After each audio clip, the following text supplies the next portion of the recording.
Yeah, let's do a nice introduction. First, Craig, thank you for making this available and bringing it to our attention for the region. I think it's, you and I are in San Antonio, but I think that the region can definitely benefit. I believe that we did invite some people outside of our region as well. And I hope that they're joining us today just to listen to Mark. As Dr. Dotzer, you have always given us the best information and the funnest 2 hours I can usually be spending most of any year. So we appreciate you. So Bruce, I know you've got that wonderful bio. So I do. So you know what, guys, we always talk about be the economist of choice. Here's an opportunity to learn from one of the masters. And Dr. Dotzauer, as a real estate economist, that's the joy of having him on.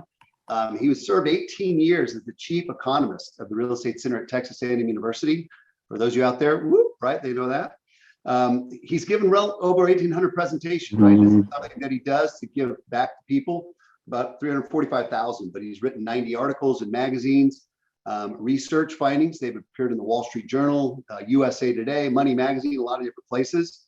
And the fun thing about him, and Craig, I know you shared with us, he takes complex economic issues and makes them understandable, but fun, right? I've heard so many different times, he's just fun to listen to. So buckle up. The goal for today, guys, is to give you really a toolkit of some good information, going to help you make good business decisions. We tell you as agents, know what's going on in the market. I think you're going to hear today from Dr. Dotzauer what's going on in the market and how you can use it.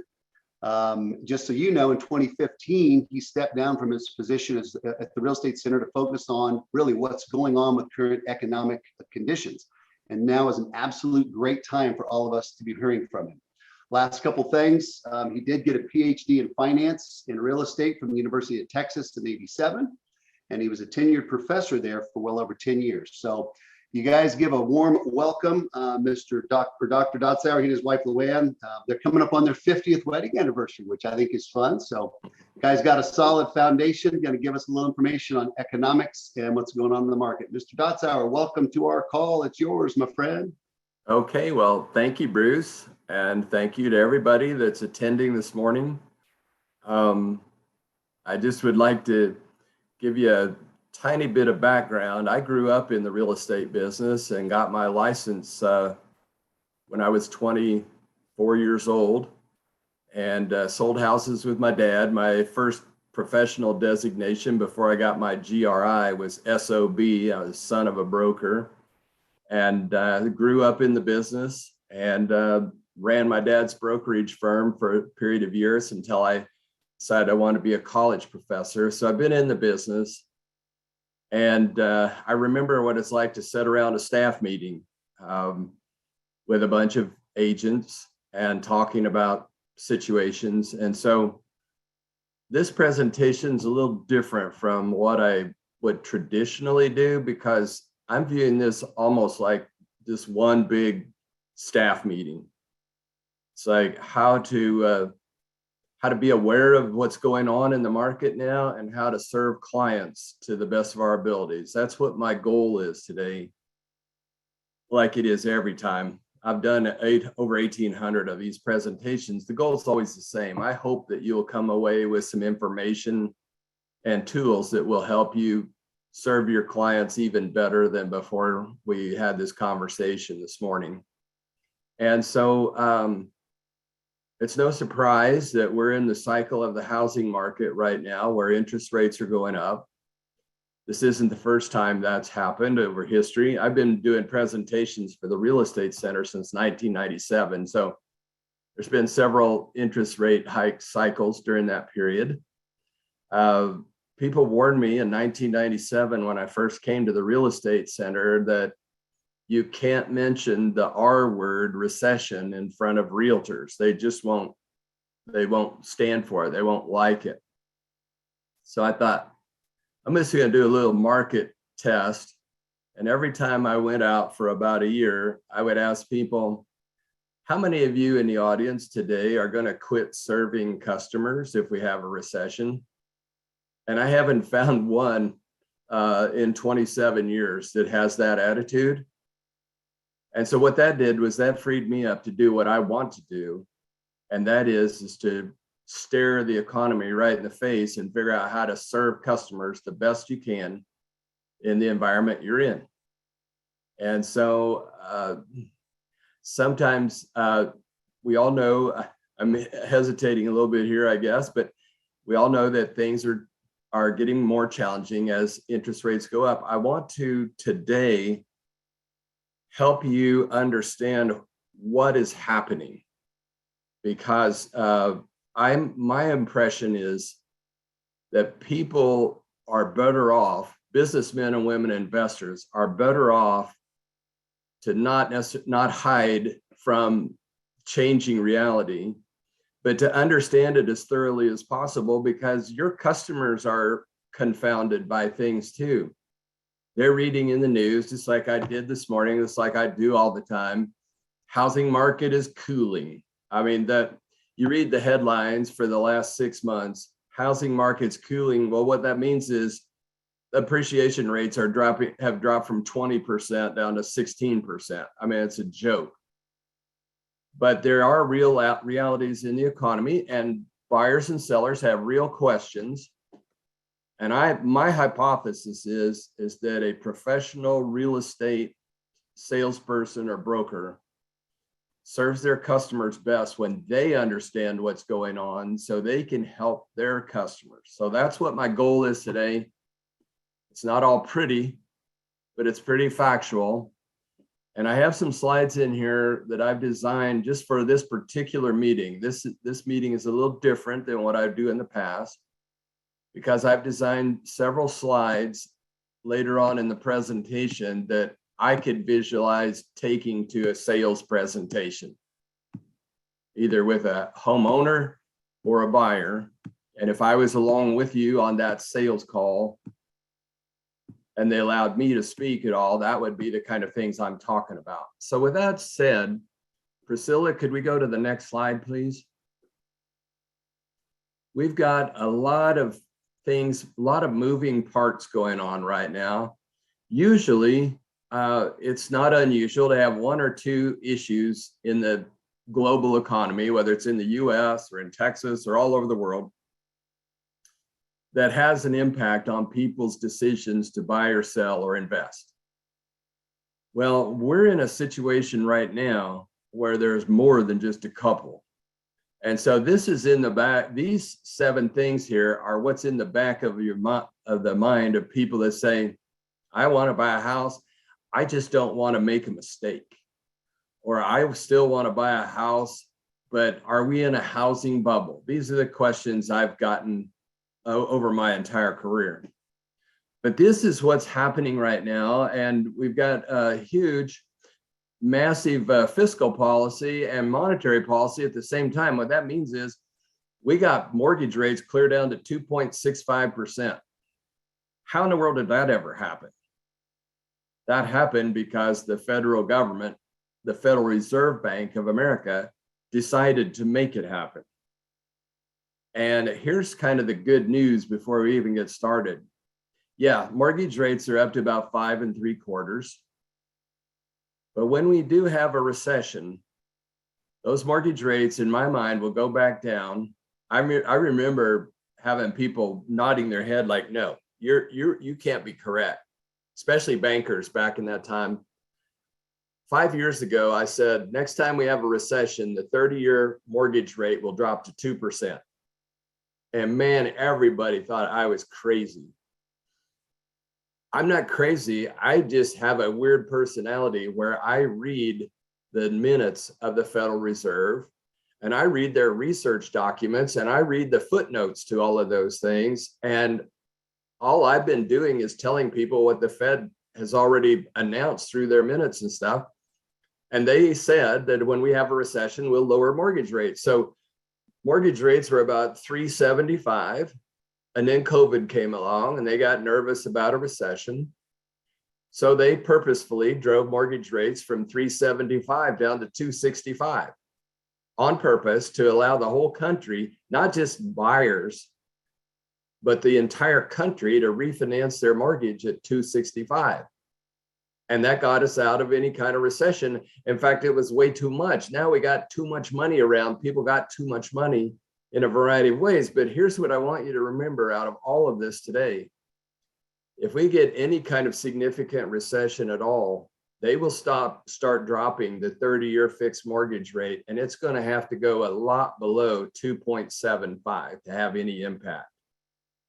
My guess is, it's total guess because nobody knows this, and nobody ever speaks like I do about this. I don't know why. Maybe they're afraid of it. Maybe they just don't do their homework and read stuff.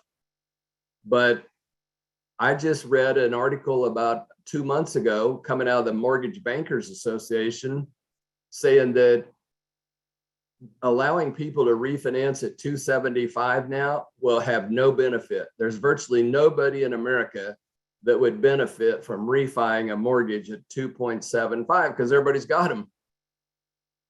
So if I'm chairman of the Fed and I've created a recession because I've raised interest rates too high and for too long, and now I got a recession, my only tool to get out of it will be to lower the 30-year fixed rate mortgage below 275, because if I lower it to 3%, nobody's going to refi. It's not going to have any benefit. My guess is 2% will be the magic number. If I had to bet $5, and Craig knows I'm tight with money, so $5 is a gigantic bet in my mind, but I'd bet $5 that they'll drive the 30-year fixed rate down to 2. Now, you see, as a licensed realtor, you can't say that kind of stuff. I totally get it.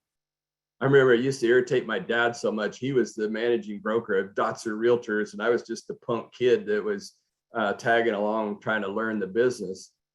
And it used to make him so mad to talk to our salespeople. It's like, whatever you do, don't say something about the fact that these are oak cabinets, because if we find out they're pine cabinets, I'm going to get sued, and I don't want to do that. In fact, my dad got so irritated one day. He goes, here's what I want you to say. When you go out and show a house, I want you to say, nothing in this house works. And if anything does, it's a miracle. And so I totally understand. See, I'm not licensed anymore. I haven't been licensed for 20 years. So I don't have to worry about licensing like you do. But you can quote me and say, that guy, he says he's only 50% right, and he's an economist. So you get that, okay? But here's what the guy's talking about. And he totally called it when the 30-year fixed rate mortgage went down to 265. And he's saying that when we get the next recession, it's going to be 2. So if I was buying a house, if I was moving to San Antonio or Houston or Boulder, Colorado, wherever it is right now, I would still be buying a house. I'd go ahead and get that 30-year fixed rate mortgage at 5 3/4, knowing full well that within the next 3 years, I'll probably refi it way lower than what it is today. So as a buyer, this is going to be a pretty unusually sweet opportunity where some inventory is coming into the market. Home sales volume is going to go on a pause for a little while. And so I would say the next 6 months to a year might be a really interesting time to find the house that you want and get it. Just because you sign a 30-year note for a mortgage at 5 3/4 doesn't mean you're stuck with that. That means as soon as they drop it down again, you refi. End of story. So the other thing is we are defunding the oil and gas industry. Joe Biden, Donald Trump, neither one of them did that. Wall Street did that. Wall Street 3 or 4 years ago said, we don't want to fund oil and gas unless you make money anymore. And so we have kind of limited the growth in oil and gas production just at the absolute wrong time. And so now we got oil at $100. It could easily go to 140. Although I don't think it's going to now, because people are deciding, wow, when I filled up my car and it cost me $100 to fill up, I'm not sure I'm going to drive to Oregon for a vacation. We've got an unprecedented labor shortage. Nobody saw this coming. I didn't see it coming. No one did. No one could imagine that people would not come back to work. And nobody can explain to me exactly what's going on. But what I did hear was one of these social experiments, number 1 up there, fiscal policy stimulus. What that means is when your son or daughter that's 20 years old was working flipping hamburgers, going to school, lost their job during COVID. They got state unemployment insurance. And then the federal government stepped in and started giving them $600 a week of extended unemployment benefits. And a whole bunch of people in this country did not need it. And so they've saved it all. And that's part of why we have such heavy inflation in this country right now, because we don't have enough labor. So the cost of wages is going through the roof, just like it did in the 1970s. And oil is really high because nobody in the oil and gas business wants to expand right now when the federal government tells you, we hate you. We don't want any of your filthy, dirty carbon energy in this country. But by the way, we'd like you to invest billions of dollars for new exploration so that 5 years from now, we can crush you out of business. I mean, the oil and gas people aren't stupid. And so that's why they're slow to respond. Same way with refineries. So we are reaping what we're sowing. We're transitioning to green energy, but transitioning means that could take decades. And we're kind of putting the oil and gas business out of business way before we're ready to do that. And so the whole world is going to feel what it feels like to not have enough energy to run your factories, cool your houses, heat your houses in the winter. And China's in a secular decline right now.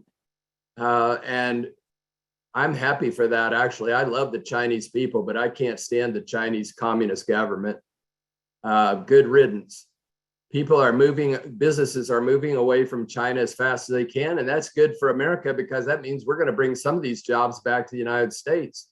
The question is, with the labor shortage, who's going to fill those jobs? And of course, we don't have legal immigration in this country. For the last 40 years, every Republican president and every Democratic president have absolutely failed to do anything to create legal immigration in this country. Current president and vice president, I don't think they even know where the border is. The previous president was going to build a 100-foot wall or whatever, 50-foot wall. How's that going to solve the labor shortage? I don't hear any of these people, Republican or Democrat, saying anything about let's get together and create a legal immigration so there are no dreamers. People don't have to be afraid to be working in America. And I just can't wait until we get some competent people in Washington, D.C. that are willing to create an environment here that is good and healthy for immigrants coming into this country. And Democrats and Republicans won't make it happen. I'm convinced after watching them for 40 years, talk about it and never do anything, that they don't want to, that's their political football. That's how they get people to vote for them. Vote for me and I'll build a wall. Vote for me and everybody can come in without any documentation or anything else. Neither of those platforms is healthy for America, but it sure gets a lot of votes. So I think we're going to continue to have this labor shortage. And that means wages are going to go up a lot. They already have, they're going to go up more. And that means inflation is going to be high for a while. And I'm going to tie a bow around that in a little bit to tell you why that matters when it comes to buying and selling houses.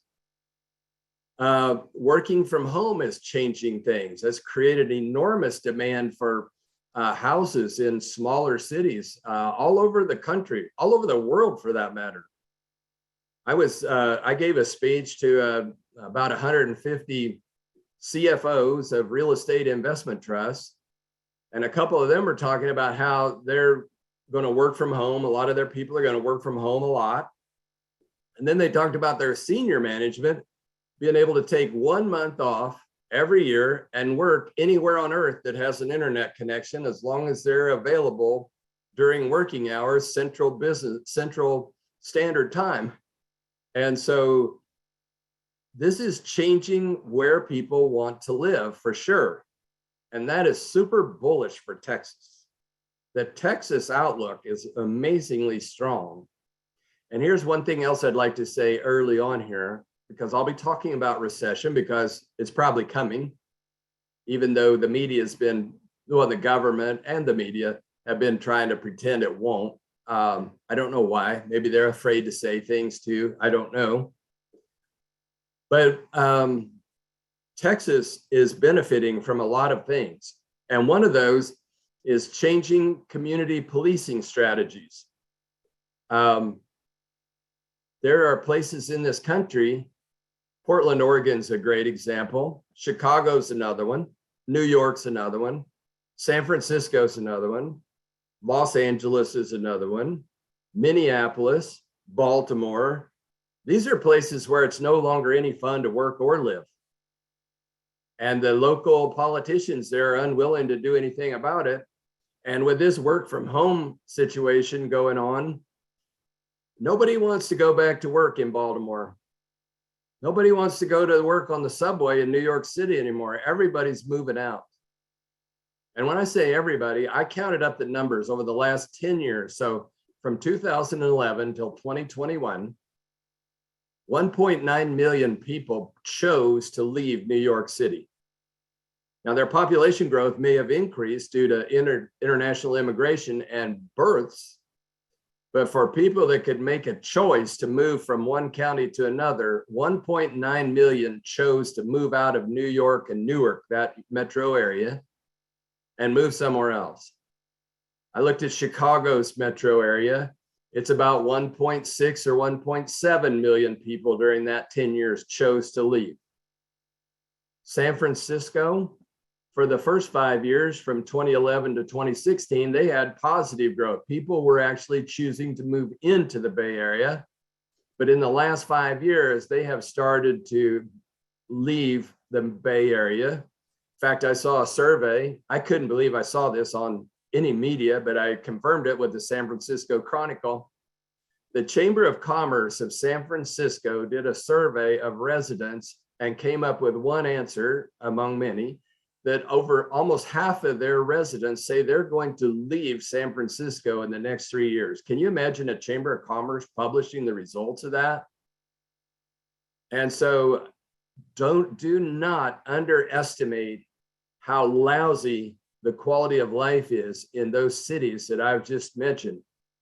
And there are options. There are places that people are going, and starting across the country, they're going to Utah. They're going to Arizona. They're going to Colorado and Texas. They're going to North Carolina, and they're going to Florida. So those are our competitors. That's who our state legislature has to compete with when every year that they meet, every session that they meet, it's imperative that they continue to preserve a good quality of life for a broad range of Americans, because we're not the only place in America that people can move. And so I don't want anybody, that's one thing I'm going to be talking about for the next year is, as I go around the state, don't take it for granted that Texas is the best place on earth to live, because you can ruin this state just like you can ruin any other state.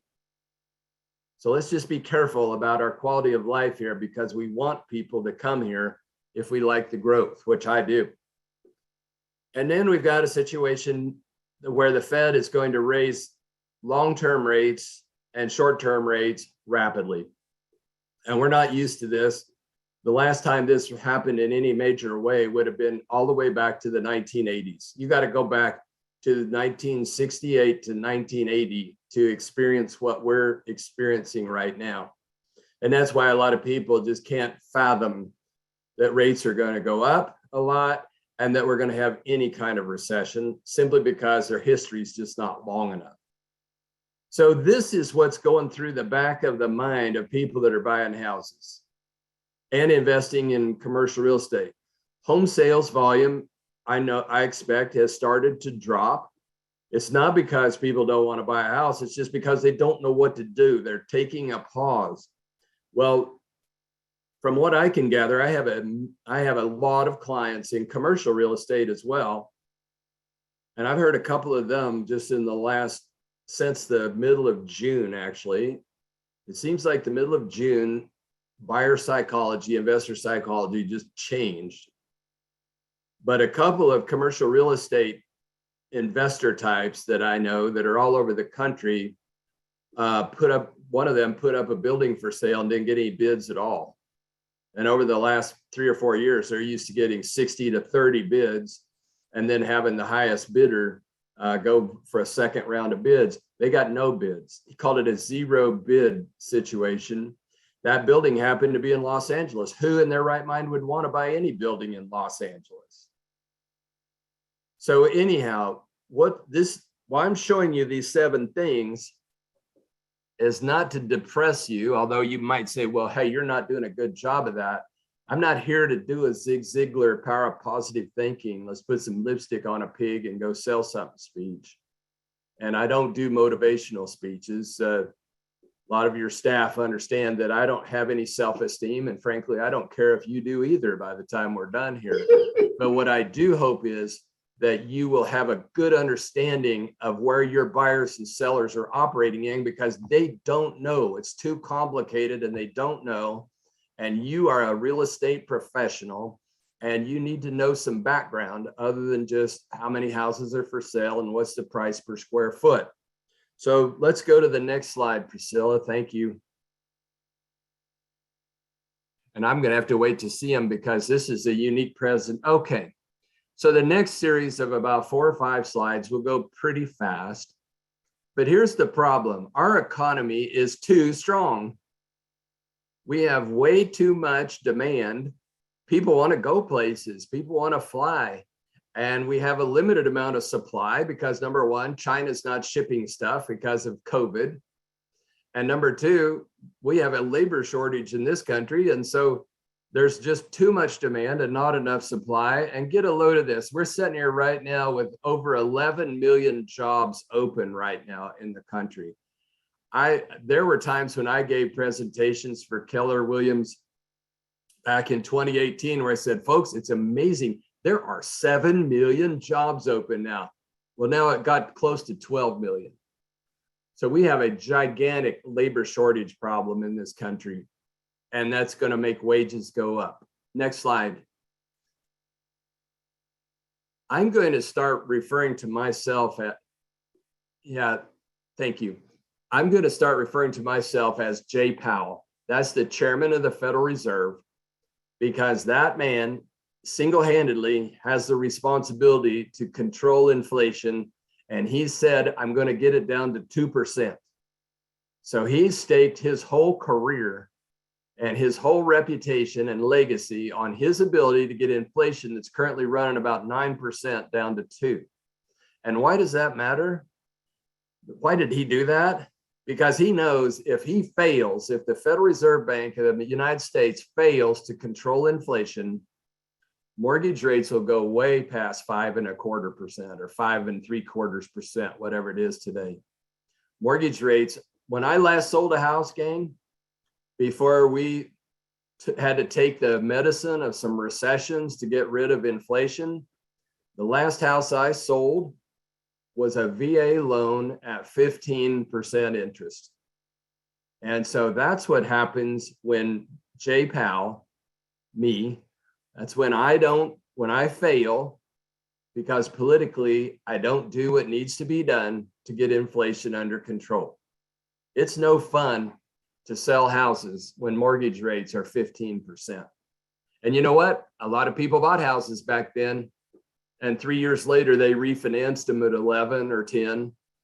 And 3 years after that, they refinanced them again down to 7. And meanwhile, prices just continued to climb.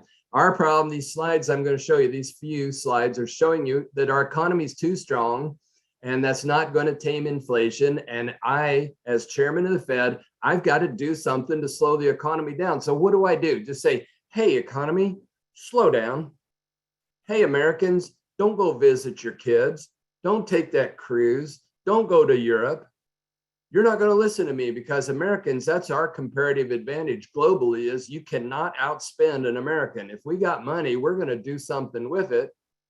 And so I can ask you to not do stuff. That doesn't matter. What I have to do, honestly, is I have to throw several million people out of work. And that's what we're in the process of doing right now. And when people say, how high would interest rates go? The answer to that really is they will go as high as it takes to throw a couple of million people out of work, because all of a sudden the demand for cruises goes down. The demand for European air travel goes down. The demand for fancy hotels go down. The demand for fancy clothes go down. Cars, all of it goes down because 2 million people are out of work. And all of a sudden, inflation goes away. And that is the world that we live in as we sit here today. Nobody's talking to you like this because the Federal Reserve knows exactly what they're doing, but they can't. Have you ever heard the word nuanced? That just means I'm kind of telling you the truth, but not in a way that you'll really understand it.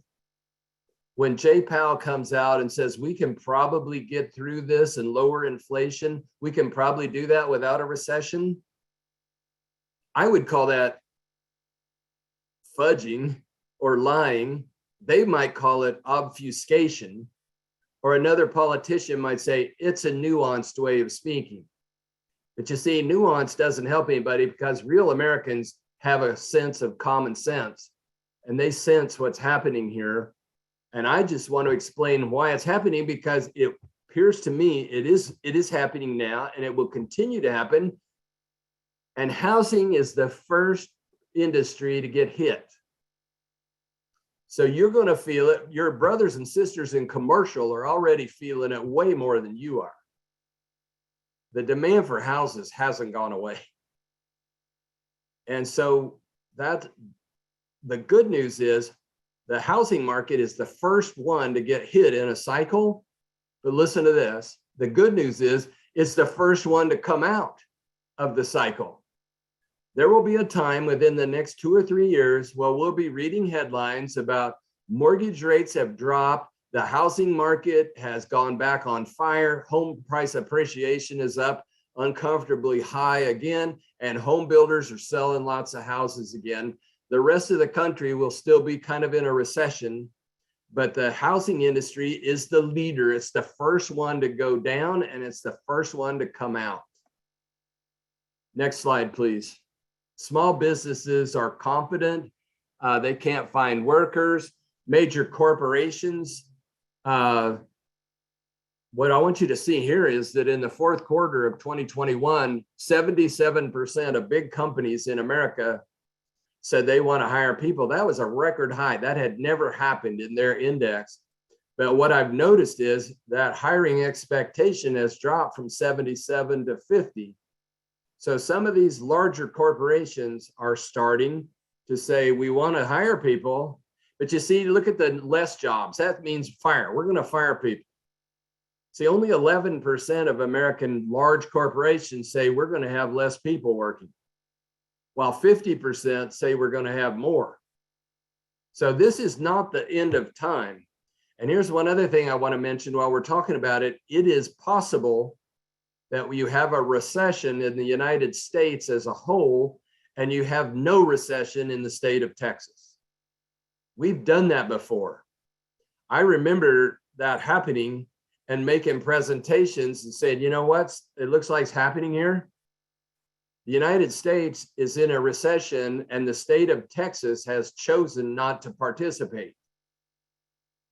So let's suppose, just for illustration, that 2 million people lose their jobs in the next 24 months. This is going to give companies an excuse to lay off people in places they don't want to be anymore.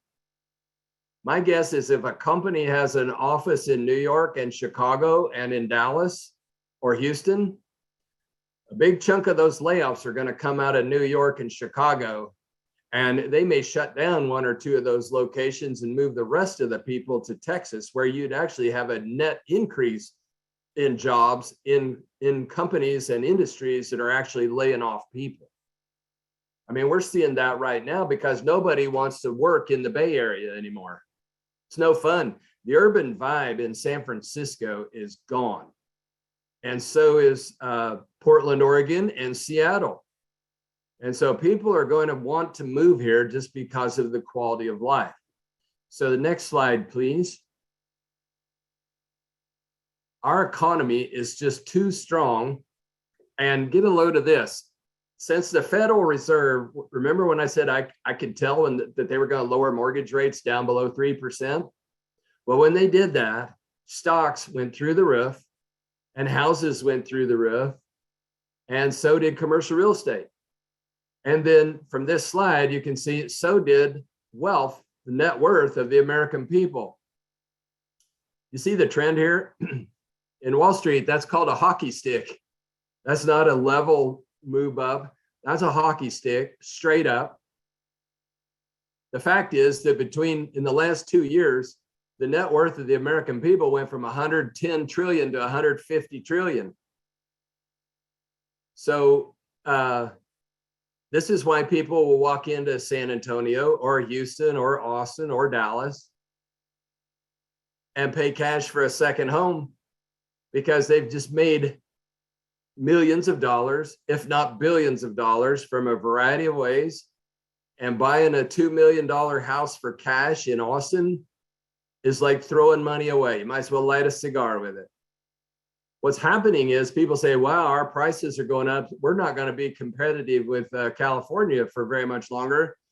The little secret is the prices of houses in California are still going through the roof too. It's not like they've gone down. It's just like people don't want to live there anymore. A lot of people don't, but the prices are still going up. So a person that sells their house in California next week is still going to be walking into the state of Texas and going, wow, I can't believe how cheap these houses are here. Next slide, please. So you can see what the problem is. Our economy is just white hot and people have too much money. Never in my career, 25 years of making presentations, have I used this boring slide before. Who wants to know how much money is in your checkbook? I mean, I can't think of a more boring slide until I saw this. This is known as a skyrocketing hockey stick. I just made that up. But see, normally people in America have maybe $500 billion, $500 billion in checking.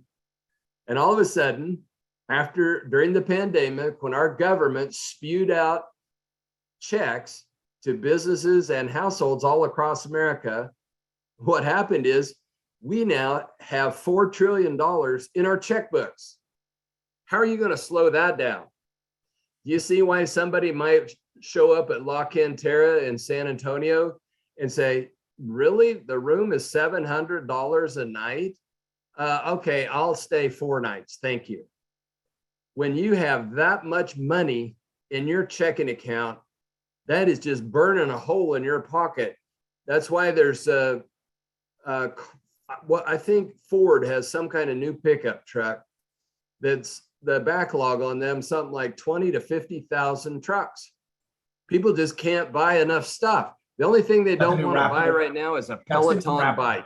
That's the new Raptor. The Raptor 50. Yeah, there you go. Yeah, up to 2,000 horsepower. Potentially. Well, you need that. You need that kind of horsepower. I do for sure. At my age, I need all the horsepower I can get.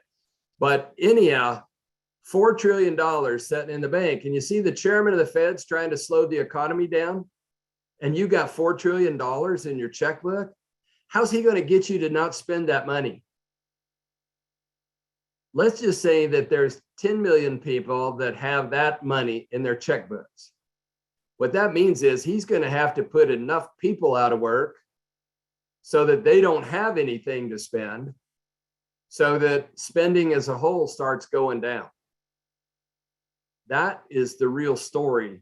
And you will never hear that from the Federal Reserve, because it's unsavory for a Fed chairman to come out and say, what do you expect? I got to get inflation under control, and you got 4 trillion in the bank, and there's 11 million jobs open. How do you suppose I'm going to get inflation down? And his answer before Congress always is, we use our tools that we have, which is interest rates. And that's where he stops. Well, how do you use the tool? Just say, oh, interest rates are going up. Will that stop inflation? No. Inflation will stop when there's less demand. And less demand comes from less people with a job. And that's how life really works. And then once they get it under control, they'll start lowering mortgage rates and everything else to put people back to work as fast as they can. Next slide, please. So the slides that I have just shown you explain why our economy is so red hot. And the only time I've seen in history that even looks like this remotely was right after World War I, because during that time, at that time, most of all the soldiers, not all of them, that's irrelevant.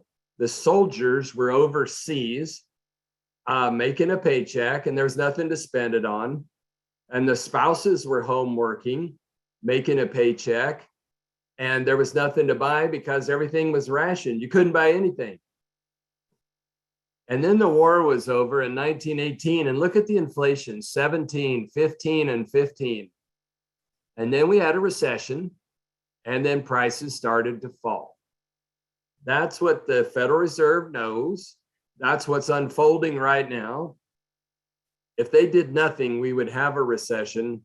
They just feel like they're better at it than letting the market do its own thing. And they might be, but it's going to take a recession to get this under control. Next slide, please. So I love this picture.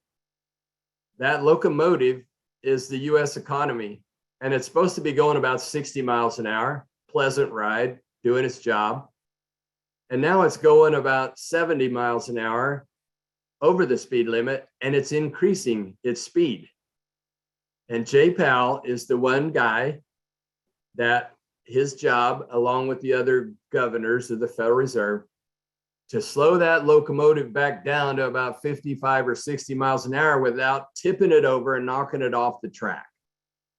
And by that, I mean doing too much and causing too big of a recession and causing too many people to get laid off. That is called the art of the deal. That's what they're going to try to do, is tame inflation by throwing enough people out of work, but not too many, so that the train just slows down. Here's the thing about it. If a year from now, I come back and talk to y'all and they pushed it too hard and knocked the train off the track, the 30-year fixed rate mortgage will be close to 2% within a year after that. It only takes them about a year to knock mortgage rates down as far as they want them to go. And I say 2%, that is just, I'm making that up because the Fed actually could drive mortgage rates down to 1.5% if they wanted to, but I don't think they'll need to. So this is the world we live in right here with this picture. I've just showed you the facts about why that powerful locomotive, the US economy, is so strong and going faster and getting stronger. And the Fed's going to have to do something about it. So let's go to the next slide, please. This is starting to look like 1970s to me, because this labor shortage is causing people to become unionized again, just like they were in the 70s. And what happened in the 70s when we had high inflation for quite a while was two things. Wages were going up regularly at a fast rate, and oil went from $1 a barrel to $40 a barrel and never came back. So high energy costs and high wage rates is what caused the massive inflation in the 1980s. And we have both of those right now. So I've documented here Kellogg's strike and the Kaiser Permanente, but let's go to the next slide, because I was able to find the settlement terms of the John Deere contract with United Auto Workers last year. It's a 6-year contract and gave the workers an immediate 10% raise, an $8,500 bonus, pay raises of 5% in 23 and 25, and lump sum bonuses amounting to 3% in the other 3 years. I did a little math on that and came up with about a 29% increase in wages over 6 years. That means wages at that company are going to go up every year 5% for the next 6 years. This isn't just a overnight deal, and as soon as we get more people back to work, wages are going to go back down. No, and you know, a lot of you haven't had a class in labor economics for a while, I'm guessing. The only thing you have to remember about it is that when one union, like the auto workers, gets this kind of pay deal, then everybody else, the Teamsters Union, the longshoremen out at the ports in Los Angeles and Long Beach, the Government Employees Services Union, the Teachers Union, all those unions are going to be looking at that Deere contract and saying, that's what we want too. So what that means is pay raises are getting built in for a large number of years, and that does create inflation because it raises the cost of producing and delivering everything. Next slide, please.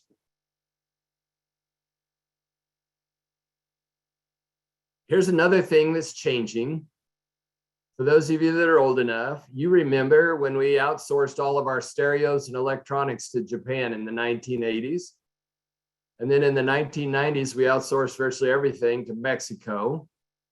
And then in the late 1990s, we outsourced a bunch of customer service and IT jobs to India. And in the 2000s, for the last 20 years, we outsourced virtually everything to China. And that's deflationary. When you take jobs away from Americans and move them to China, the wage costs are way lower and low enough to offset the cost of shipping and making furniture in China or South America. So for the last 40 years, our inflation has been low because we've been outsourcing so much of our economy to other parts of the world with low wages.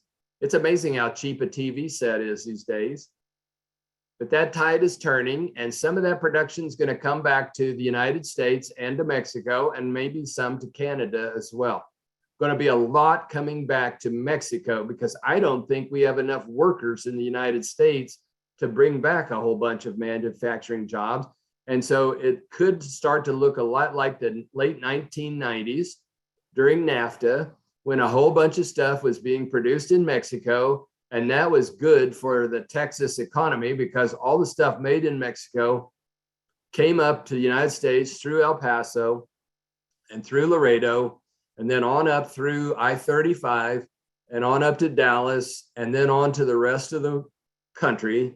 And so my impression is that that NAFTA corridor is going to grow and be stronger, and that the communities all along I-35 and I-10 are going to benefit from more trade coming out of Mexico into the US again.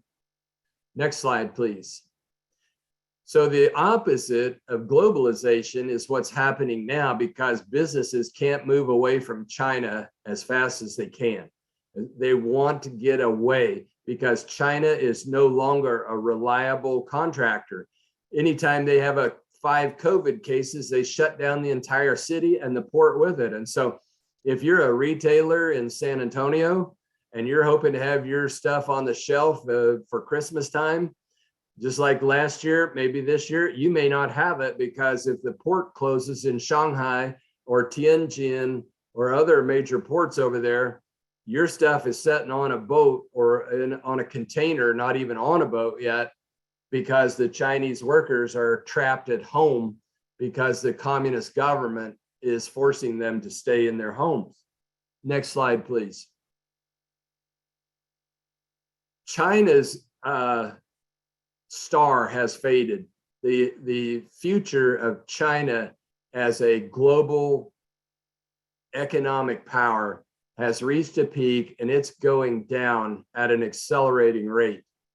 For 20 years, they were a reliable, low-cost subcontractor for America and all over the earth. But recently, there's 2 factors involved. They are no longer a reliable subcontractor. Right now, it's due to COVID because they won't use our vaccines. So they're determined to use their vaccine that doesn't work. And we've offered to give it to them for free, and they won't take it. So what do? You get 10 cases and you shut down the whole country, basically. So if you're building cars or trucks in America and you need some parts from China and the whole port is shut down, you're shut down. I saw the other day that General Motors has something like 90,000 vehicles that are partially built waiting for parts. You see, that's no good. You don't want that subcontractor. You want to have it in America or Canada or in Mexico. And that's what's going to happen. But this is way bigger than just COVID for China, because China in the last 5 years has developed and is becoming on a consistent basis our enemy. And not only our enemy, but the enemy of the entire Western world. And so all of us in this room understand customer service. And the last thing you want is your biggest customer to view you as unreliable. But even worse than that is that you're their enemy. And that's where China is right now.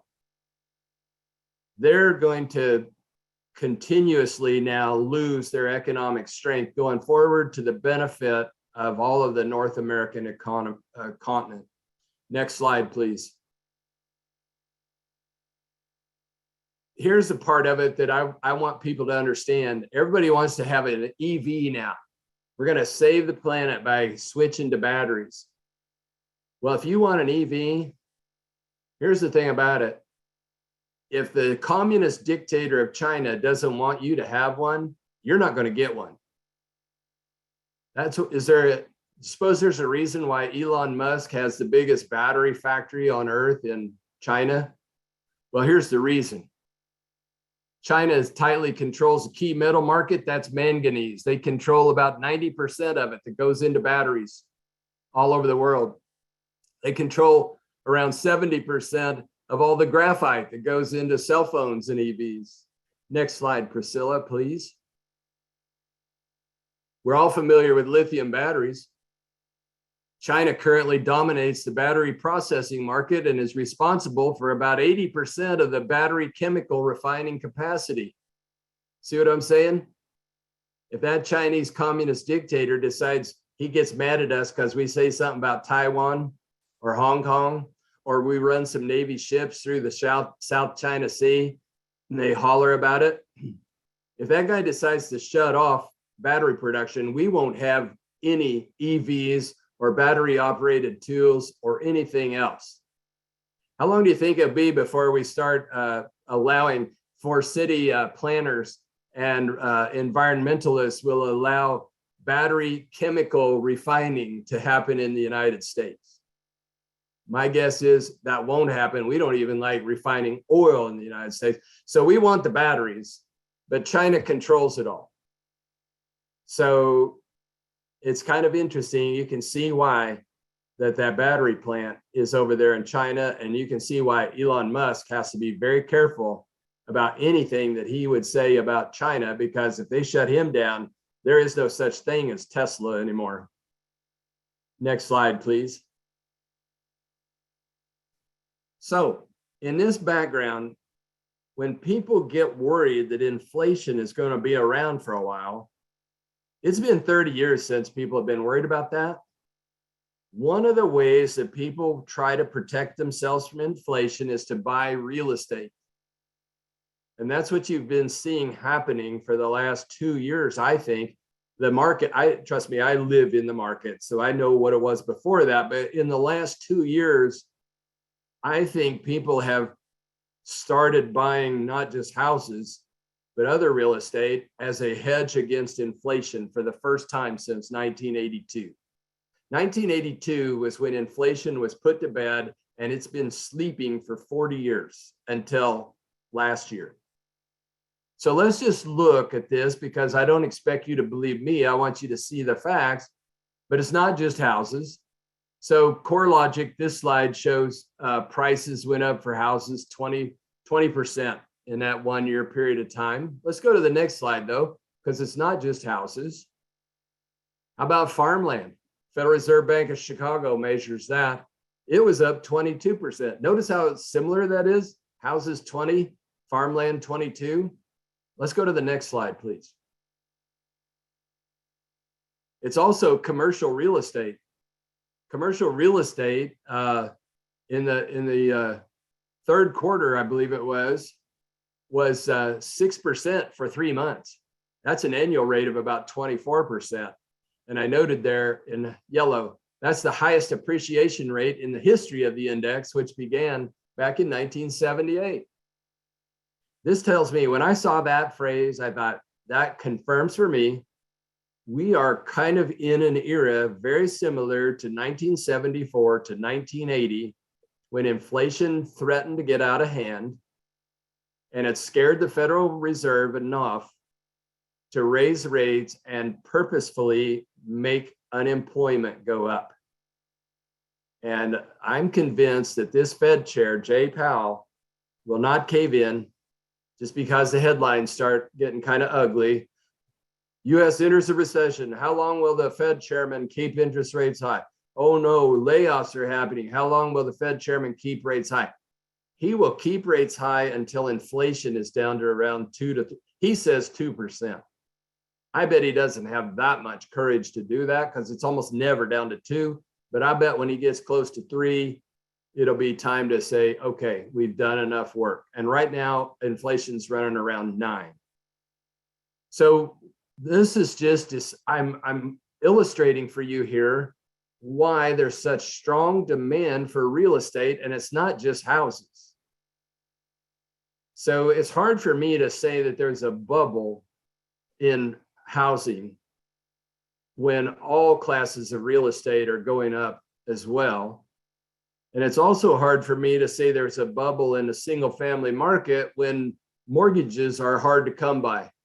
Mortgage people in the mortgage business have been doing due diligence. It's not like 2006 when you could get a home without even having a job and not filling out any loan documents. They called them no-doc loans back in the day. They also called them liar loans. And that's what created the bubble, was unsustainably goofy mortgages where you could borrow 107%. How many of your buyers got 107% loan in the last 3 years with a teaser rate interest rate that was going to go to the market within 3 years, and they couldn't qualify when that happened? This is nothing like that. What's happened now, what we're experiencing now, is just a decade of not enough homes being built, and the Fed purposefully driving interest rates way down to make real estate real attractive, and it worked. And so what we're seeing right now is a temporary pause in the market. And I'm going to get into more detail about that in a minute. I want to get these big picture scenes out for you, and then we're going to talk about precisely single family homes and how they respond to that. Next slide, please. Okay. This is where my presentation gets a little different. So I'll be interested to see what these slides say just as much as you do. I'm pretty confident they're good, but we'll see. I know most of you know this, but this plays into where we're at today, and it needs to be mentioned. There's always been, in my mind, 2 reasons people buy a home. And one is for shelter and the other is for investment. There's always going to be somebody that gets a new job with a pay raise and they can afford a new house or a new neighborhood. There's always going to be people having babies, need more room, or getting divorced and want to get a new house, get away from the old one. Or the spouse dies and they need less room, maybe a different kind of housing altogether. Somebody that doesn't like their neighborhood, or like me, the barking dogs that are next door. You got people like me, a few years older than me, that are moving out of their single family home into assisted living. And people that get tired of 107-degree heat and decide, I wouldn't mind having a second home somewhere. Canada, Wyoming, Montana, wherever it might be. You see, those kind of needs go on continuously, year in and year out, whether there's a recession or not. And occasionally, keep in mind, occasionally, the investment motive becomes operational too. And so people start saying, yeah, we want to buy a house because we got a baby, but now we're kind of interested in neighborhoods. What's the price appreciation in this neighborhood? Do you think it's going to be, will I make a 20% return on my money next year like that? So how much will my home appreciate next year? But then there's also the issue of, are there other attractive investments besides houses competing that I could invest in? And what I've found, okay, I got in the business in about 1974. That's almost 50 years from, oh my goodness. Okay. After watching the market for 50 years, this investment motive comes and goes. And I would say right now, the investment motive is virtually zero.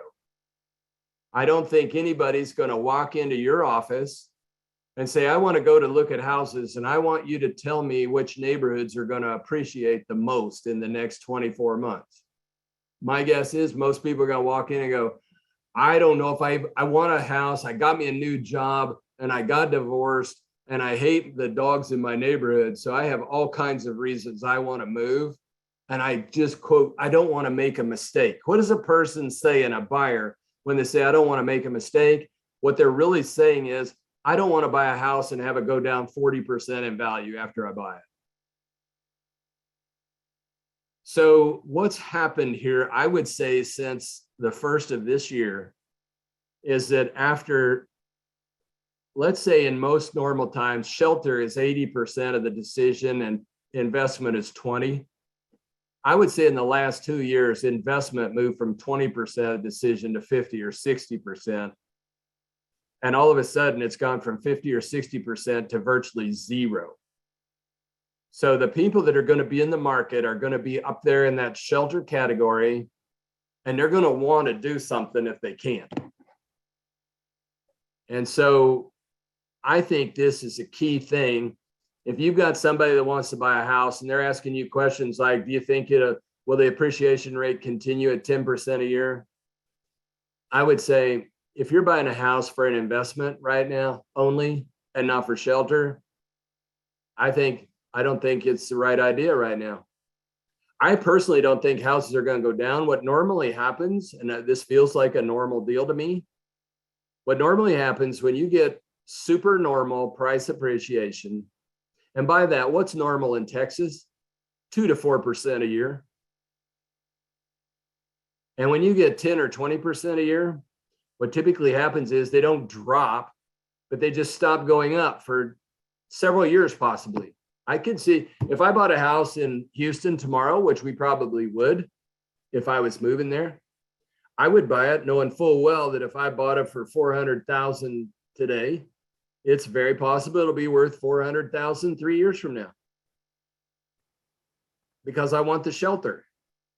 And so you're going to have a bunch of people that are kind of spoiled. People that thought, right now, how about people that bought Bitcoin at 63,000 a coin, and now it's 22,000? The investment motive for owning Bitcoin kind of went out the window too. So let's go to the next slide, please. When people ask me, do we have a housing bubble? You got to have too much supply and not enough demand. And we have been in a housing shortage for over 10 years now. And here's the slide to prove it.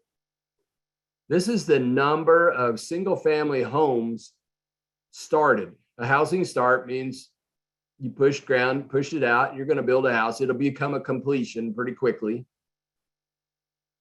And that red line is 1 million single family homes. This doesn't include apartments. And that red line I drew across that chart at 1 million units.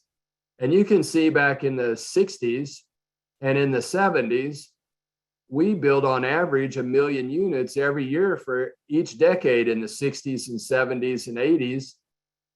And then we built more, as you can see there, during that time when we were doing no doc loans and stuff. But look what happened. We haven't built 1 million units up until about 2 years ago. We have over a decade where a couple years we were building 400,000 units. This is what has created the housing shortage in America. And it's not just in Texas, it's virtually everywhere. Excuse me, I'm going to get a drink. So what I'm showing you there is why house prices have gone up more than normal for 2 reasons. One is the Fed on purpose lowered the 30-year fixed rate mortgage. Go back a minute, please. The Fed lowered interest rates, and we haven't been able to build the houses because we have a lot shortage that's not going away. So this is why I show this to people that want to know if we're in a housing bubble. You can say, well, that old geezer, that gray-haired geezer guy said that we have a housing shortage, and he showed this slide right here. And in places like Texas, where you have enormous population growth, the shortage is even greater. And so this is why prices have gone up along with mortgage rates going up. Now let's go to the next slide, please. Here's another slide I would like to show clients that are worried about interest rates. This particular chart is the 30-year fixed rate mortgage going back to 1970. That's when I was selling houses. The average mortgage rate was about 9%. But look what happened there. It spiked in 1981 and 82 and went to almost 18%.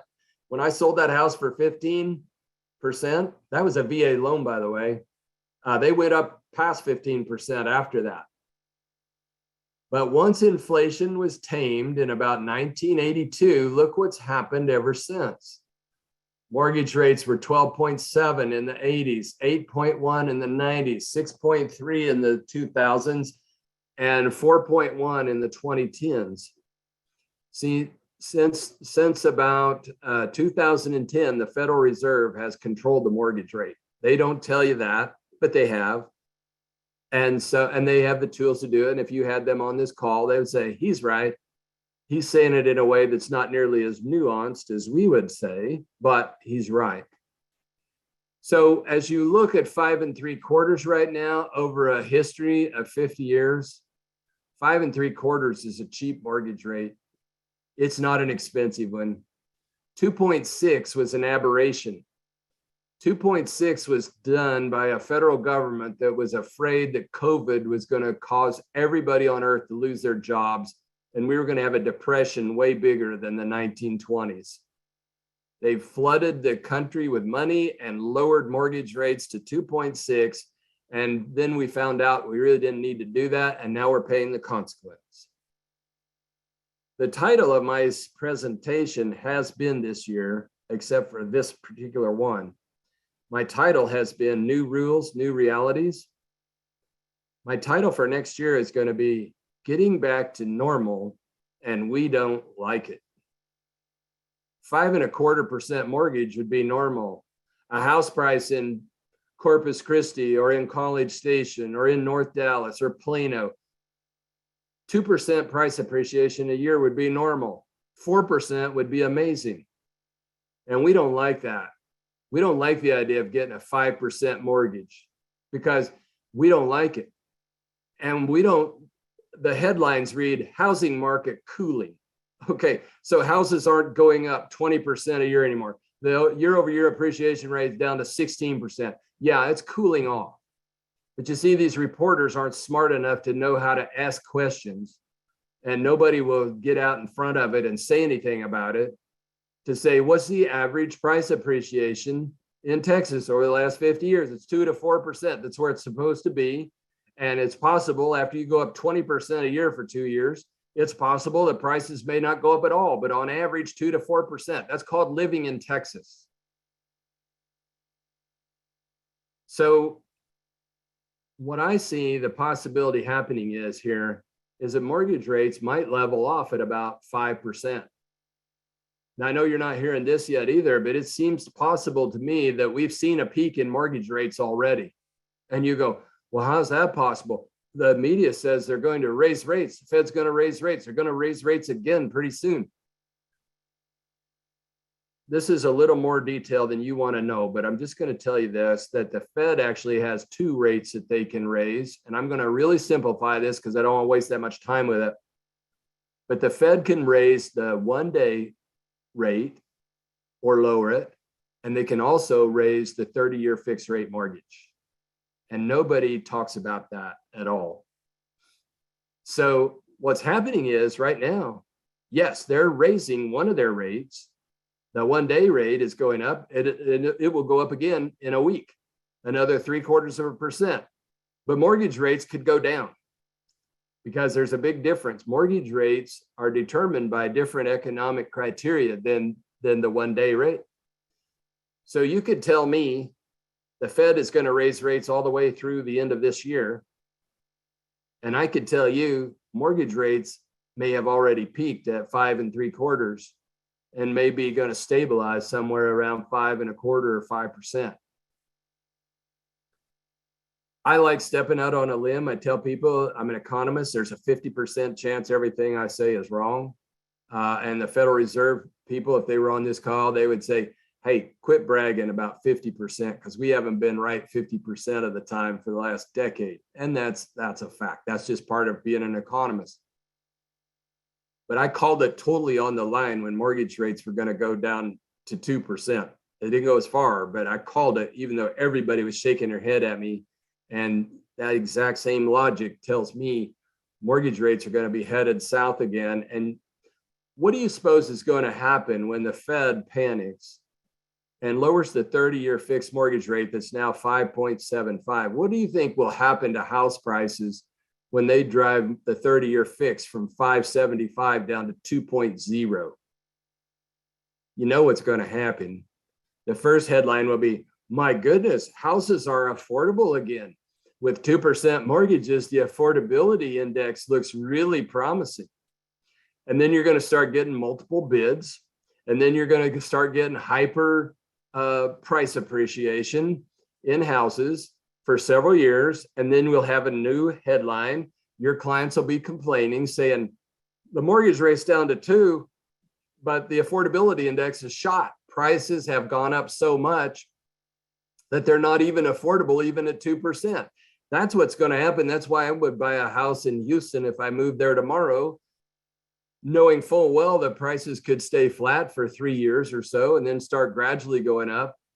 But when the Fed lowers that rate, mortgage rate down to 2, prices will go through the roof. And that could happen anytime. If the Fed is like a doctor that really doing surgery for the first time, because each patient comes in has different circumstances, and the surgery that worked last time doesn't always work the same.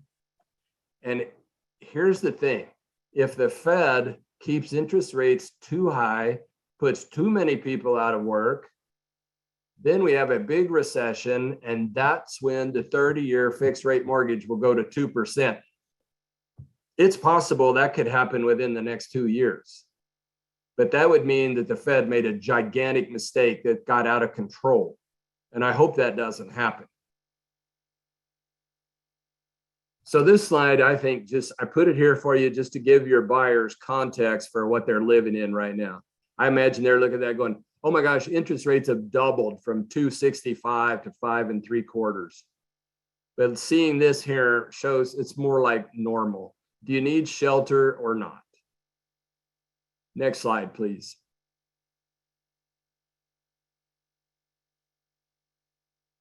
Okay, I just made this series of slides. I've never done this in my life, so I'm gonna have to look at them a minute to be sure I know what I'm talking about here. I've done, I think, if I remember right, I have 3 slides for several of the big cities in Texas. So I'm gonna look at San Antonio first. I got this information, I just clipped it right off the Real Estate Center's website. And they have this for every metro area in the state. And I just clipped off their graph because I didn't have time to make my own graphs. And to be honest with you, I haven't made my own for so long. I'm not sure I know how to make a graph in PowerPoint again. It just stinks when you don't do something long enough. But anyhow, there's 2 things on this chart. One is the sales volume, and the other is the average price of a house. And so let's look for a moment and see what happens to San Antonio when you have a recession. See down there, I've circled 1990, 2002, and 2008. Looks, as I look at this now, it looks like I was drinking when I did that, but I wasn't. I wanted it. Well, yeah, the circle's right under the bar. That's what I wanted. But those circles are recessions. So I created this slide for you to address the question, what happens to sales volume when you have a recession? Those are the blue bars, and you can see it does have an impact on transaction volume for a while. But here's the key, is the black line with the dots on them. That's what happened to the average sales price every year since 1990. And when you look, the first thing that comes to your mind is, do you see any major price declines in the San Antonio single family market during a recession? I'm not seeing anything. I would infer from this slide that recessions have no impact. It slows it down, but there's no 40% declines in here. For that person that wants to buy a house, I'm thinking about one in particular. My son-in-law and my daughter sell houses out in Boulder, and they got a 70-year-old buyer that wants to buy a condo out in Boulder so they can be near their children. And that guy's worried about not making a mistake. What he's worried about is losing 40% of his money.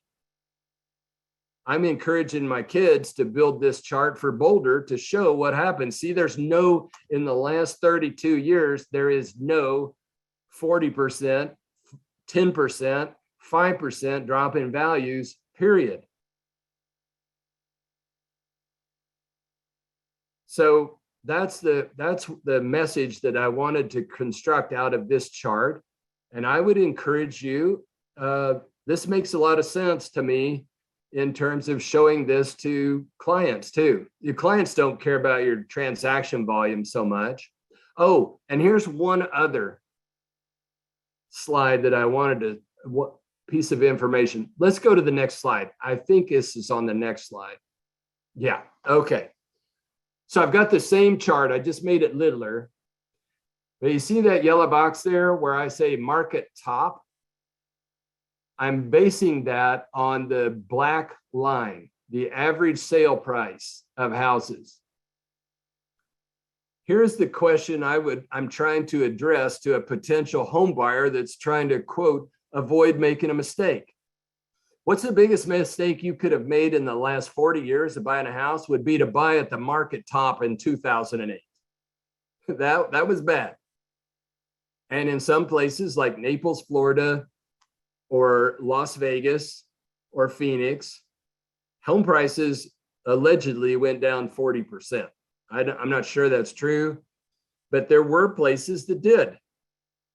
But if you're not buying in those three markets, what matters is what happens in the market you're interested in. So if you're interested in buying a home in San Antonio and you're worried about a recession or higher mortgage rates, here's what happened if you made the biggest mistake of your life and bought an average home in San Antonio at the peak of the market in 08 at 207,000. A year later, it was 201. You go, oh man, look at there. I just got slaughtered. But then a year later, it's 210, then 211, and then 223, and then 247 and 267. So there's the biggest mistake you could make buying a home in San Antonio is to buy at the top of the market in 08. And that's what happens. And if you're not interested in living in a home for 3 to 5 years, maybe you shouldn't live in one. That's that investor side of you. I'm talking to a buyer right now. That's that investor side of you that's saying, I might just live here 3 to 5 years. Buying a home normally is not a 3 to 5 year enterprise. You buy a home because you want to live there. Sometimes you are forced to sell, obviously, or want to sell, no problem. But the worst thing that happened is you bought in at 207 and 3 years later, you're out at 211. So yeah, after net costs and stuff, you lost a little bit of money. But if you waited 2 years, look what happened if you said, oh, I'm not buying because I saw from a Harvard study that this is the peak of the market and the real estate market is getting softer and the real estate marketing is quieting down. So I'm going to wait. So sure, you didn't buy at 201 and a year later you're in at 210. It's already up 1% or so from where it was. And if you wait longer than that, you start getting further and further behind. So let's go to the next slide, please. Okay, all I've done here is do the same thing for Houston. Same chart. I apologize for that horrendous green bar with that orange thing. That came right off the real estate center, and I was too old to figure out how to change it, even if you can. So trust me, I understand that's a horrible color selection. It's the same chart with the same conclusions. I don't need to belabor this anymore. It almost looks identical, doesn't it? Let's go to the next slide. I think I've replicated the same thing. Yeah, so you sell in Houston at 207. Hey, Priscilla, can you go back 2 slides? I want to see something. That's 207, 453. Now go back. Okay, I think I've made a typo error in this because I think that's exactly the same numbers that's on the San Antonio one. So I'll need to change that I'll change that set of numbers, but it's the same. You can just look at the orange line and see it's exactly the same thing. Yeah, it's just a The numbers mistake. may not be correct, but you're saying that, but even though the numbers aren't correct and you'll correct it, you're saying this, even though Houston's a different market, it's still showing almost the same identical spread that you see in San Antonio. Yeah. The circumstance is virtually identical. Identical. I guess that's the point we need to hear though. Yeah, exactly. So let's go to the next one. I think I have one more of these. So I did Corpus Christi. You got the same phenomenon with a peak of the market and the red line in 2008. And then you see what happened afterwards. So I'm going to keep my fingers crossed. I hope these aren't the same. That would be kind of embarrassing to me, but at my age, I'm used to being embarrassed occasionally. Next slide, please. Hey, 2 for 3. I told you I was 50-50 at best. Same thing. So if you bought in Corpus, well, Corpus was a little slower to respond. But so I would still show this chart because I tell you, people think their history, their memory goes back far enough to go back to 2008. And they remember those little buzzwords, those catchphrases about the housing bubble of 08, the collapse of the housing market at 08. Now prices went down 40%. See, Mark, the job market in Corpus is one of the best it's ever seen. It is, if anyone goes down in the last couple of years to look at the market, it is freaking crazy. It's hot, on fire. So many people have moved down there for secondary homes. It's incredible to see, Port A, Rockport, Port Aransas, all those areas are flooded with Texans from Houston, San Antonio, Dallas, Arkansas, all wanting summer beach homes and just to be somewhere down there. The price increases have been huge, sometimes far more than other markets. So Corpus is a good market. It's you see, you're raising another issue too, where that if people have $4 trillion in their checking accounts, they're spending it. Coming down and buying something in Corpus at a record high sales price for 600,000 or whatever. They don't care. Doesn't mean nothing. Yeah, the only ones that care are the people who live down there. Yeah. That's very accurate. Thanks for bringing that up. It's just a hot market because there's not a lot of, let's face it, God isn't making any more property on beaches or on water. And it's a hot commodity right now. People want to live down there. Well, Craig, I wanted to make one statement because Dr. Dotzauer pointed this earlier. Everybody down here, be careful of listening to national statistics and data. We have to look at the local economy and market valuations. Hyper local. Yeah, and that's great. And so along the same line, this source where I've got this data from, the Real Estate Center at Texas A&M University, they also have, you can make a graph of the employment for all of those metro areas in Texas, all of them. And so you can make a graph, you can just copy it. You don't have to waste time building your own. You can just clip it off and put it and print it off on a sheet of paper. But it shows those employment trends over a long period of time. And so that can be very helpful too.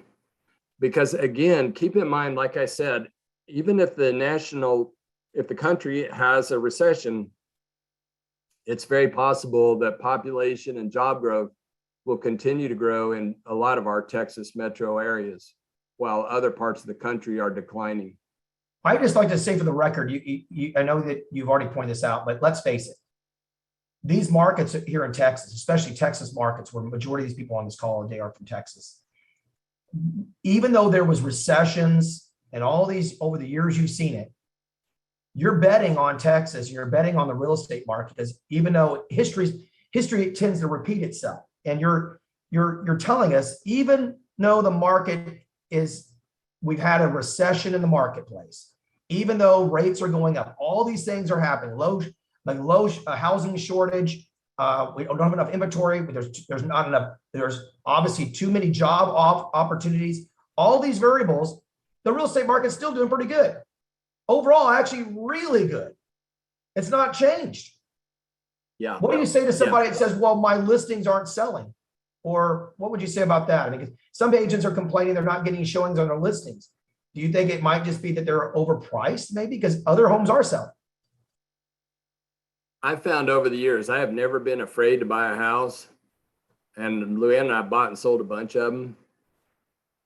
Any house will sell in a short period of time if you want to. Price it It's right. just a matter of finding the correct price. Yeah. And so I was talking to my son-in-law about this guy from Boulder, and it's relevant. So the guy that wants to buy in Boulder said, I'm moving from Seattle. I just don't want to make a mistake. And my question back was, wonder how much he's made on his house in Seattle in the last 5 years. Probably made $500,000 on his house in the last 5 years. And he's worried about coming down. Let's pretend he's coming down to Corpus. The worst thing that happened is prices went down about what, $5,000 or so. So if you were going to move to Corpus to be closer to your children or to be on the beach, and you just made $500,000 on your house in Seattle or California or Ames, Iowa, for that matter, why in the world would you wait to buy something hoping that the price goes down, not knowing whether it's going to or not, after you've just made an enormous amount of money on your house? So yeah, bottom line is houses will sell. It's just a matter of the right price. And okay, so for those of you in the audience, what happens in real estate is that sometimes you get a change in the market, like we've seen, where mortgage rates went from 2.6 to 5 3/4 in such a quick period of time. What happens is the bid prices fall, but the sellers, they have an asking. But when you put a house on the market and list it, that's called an asking price. I'm asking $500,000. If you want to buy it, your bid needs to be $500,000 because my ask price is $500,000. Well, when you get temporary dislocations in the market, the buyers go to the sideline for a while, and temporarily their bid price isn't $500,000 anymore. They don't even know what it is exactly. But what happens is a seller is going to have to drop their price to meet that bid, whoever that is. And so traditionally what happens in times like this, the transaction volume falls off a lot. It doesn't mean that the market prices are going to fall. It just means that the bid prices are kind of unknown right now. Buyers are so flummoxed with the world they're living in and the stuff they're reading in the news that they just are taking a pause. This feels like a pause to me. And so if I owned a house, I would definitely not be trying to chase a price down right now, unless I was forced to with a divorce or some kind of settlement kind of thing. That's what we're going to see. And I just want you to separate, all of you on this call, to separate a drop in transaction volume from a drop in house prices. It doesn't mean that prices need to fall. If you got to sell something in the next 2 weeks, you might have to drop the price quite a bit. But we don't even know that. And so, yeah, that'd be my answer to that. You could sell that house in a day if you wanted to. Hey, Dr. Dotzauer, one of the questions says, we know the market in Texas, specifically Austin and surrounding areas, didn't crash like the rest of the nation. How do you think the change in our local economy with all these new companies coming in from these bigger markets with extreme highs and lows, how do you think it'll change and how our market will respond in this recession? Well, what's going to happen is those jobs are going to continue to come. And all that's going to do is increase the demand for houses all across the board. Okay. And we can't build enough to keep up with it. So that means the housing inventory is going to continue to be low. So it's just going to, every time a company moves to Dallas or to Austin or wherever, that just creates another demand for another 400 homes that aren't there and they can't be built. And so there's going to be a combination of single family homes and apartments that will have to be built, and they can't be built fast enough. And so rents will go up on apartments and prices will go up on houses too. And those people moving out of higher priced areas are going to view Texas real estate on a price per square foot as a pretty good bargain, pretty cheap still. Thank you. You also addressed briefly, there's massive developments being built for rent only. Yeah, that's another issue. And the answer to that is yes. And so somebody might say to me, you've been saying we got a housing shortage now for a decade. And when I look at building permits of single family homes, they're kind of back up to where they were. Well, number one, that'd be great. But if you've been building at a deficit for a decade, just because you get back up to normal, you still haven't offset all of that deficit that we've accumulated over the decade. But the issue you raise is this, that so you look at building permits, single family for any of our Texas cities, and you see, well, there's been quite a bit of building lately. What you have to know is there are subdivisions in Texas that are being built for rent only from the start.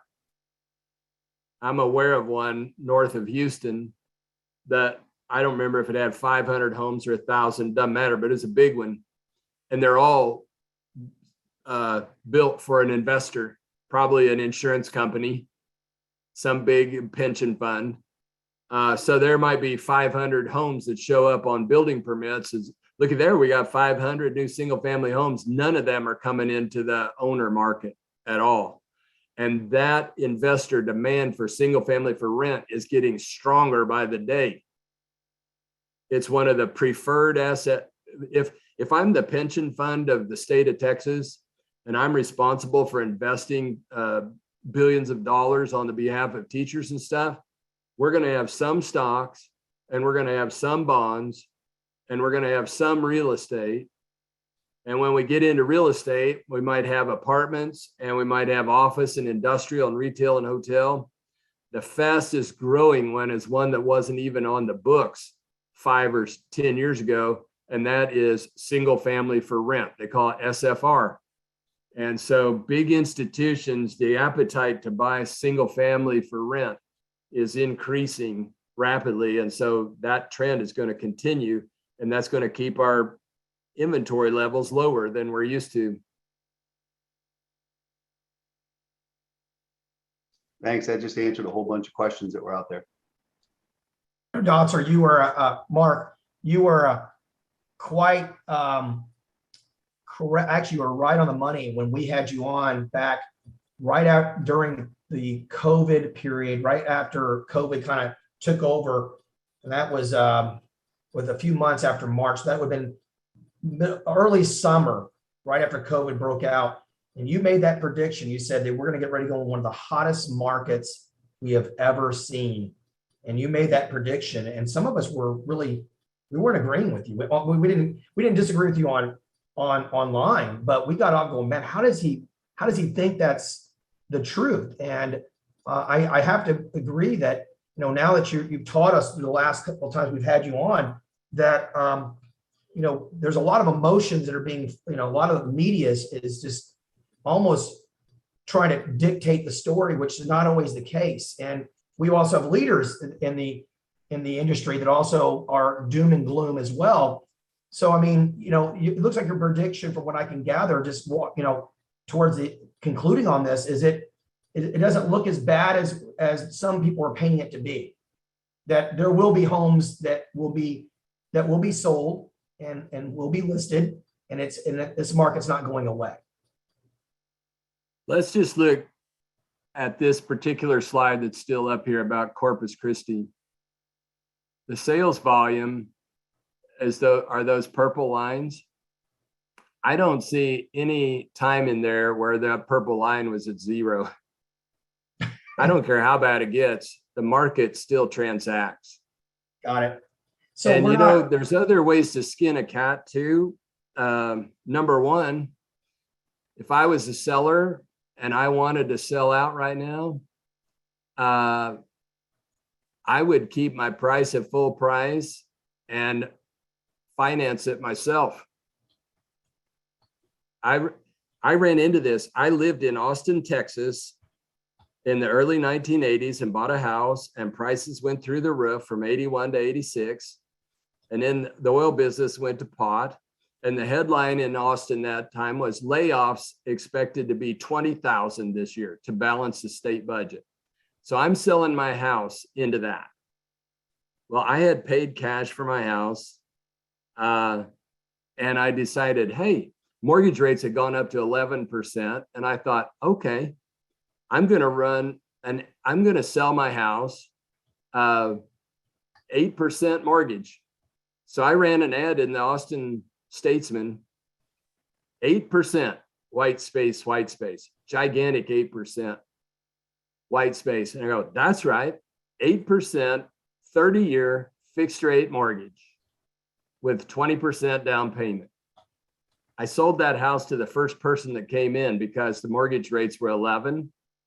I put a due on sale clause in the loan. And 2 years later, the psych professor got a divorce and they sold the house and I got all my money back. I sold my house for full price into a market where it was just full. The Chronicle was full of ads saying price reduced, price below appraisal. So a lot of people that have their house paid for in cash would say, like a lot of my commercial real estate clients do, it's like, I would sell my building or I'd sell my house, but I don't know what to do with my money. Well, one thing you can do with your money is take an 80% loan back against your house with a 4.5% mortgage with a due on sale clause in it. And you could sell that house for full price. I bet you anything. If you ran an ad for a house that was a nice house at absolute full price, and you had nothing in there other than this house is for sale with a 4.5% 30-year fixed rate mortgage, you think you'd get any calls? well, Mark, you say that perfectly. When the market was down, a lot of investors turned to doing just seller finance. And basically they didn't dictated the sales price because they were selling not just to sell, they were selling terms. And when you sell terms, you get to dictate the price.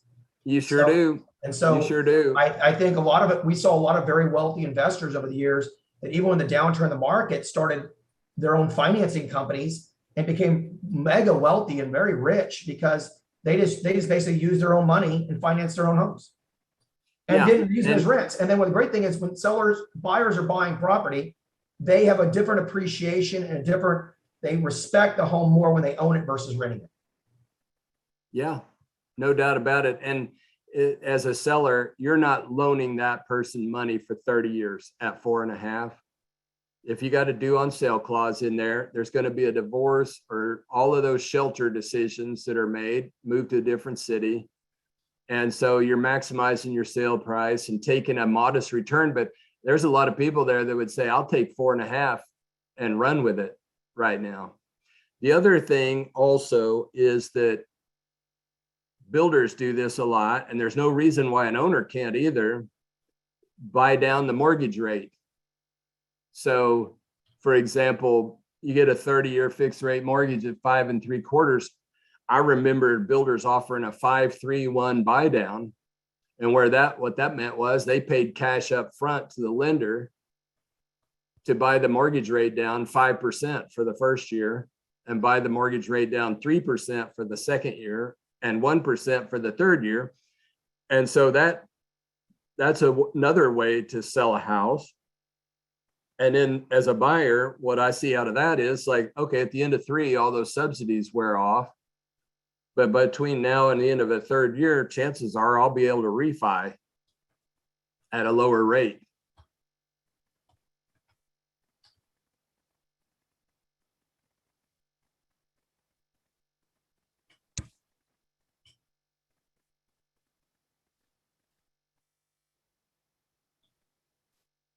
So how we doing? I feel like we've covered a lot of territory. Do you guys still have some questions you'd like to go through, or are we good?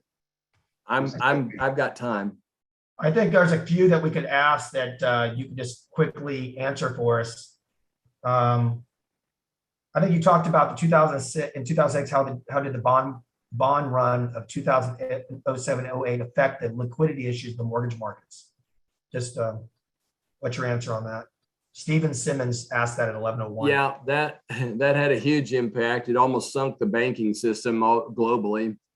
And so that was a catastrophe that happened.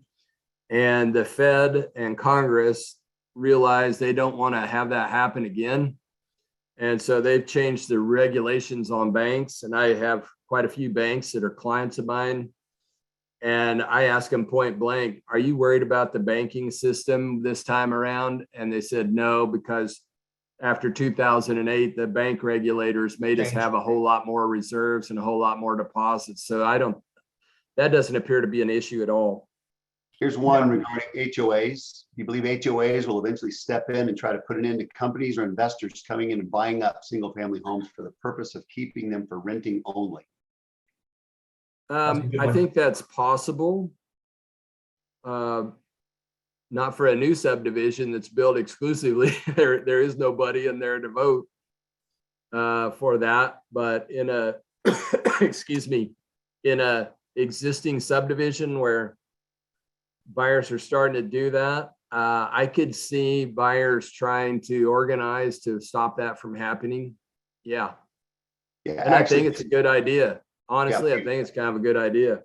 Craig, I mean, even here in the Woodlands, Howard Hughes Corp has put stipulations on this new land that if somebody buys it and tries to flip it within 2 years, not only do they pay a penalty, but Howard Hughes Corp gets it back. I think that's one of the best things we should be doing. I think that's you have too much monopolies when you have one type of company come into a market to dictate. I love a capitalist, but I don't know if that's good for. I think most of the people on this call today, and we're here as licensed realtors, would agree that home ownership is a good thing.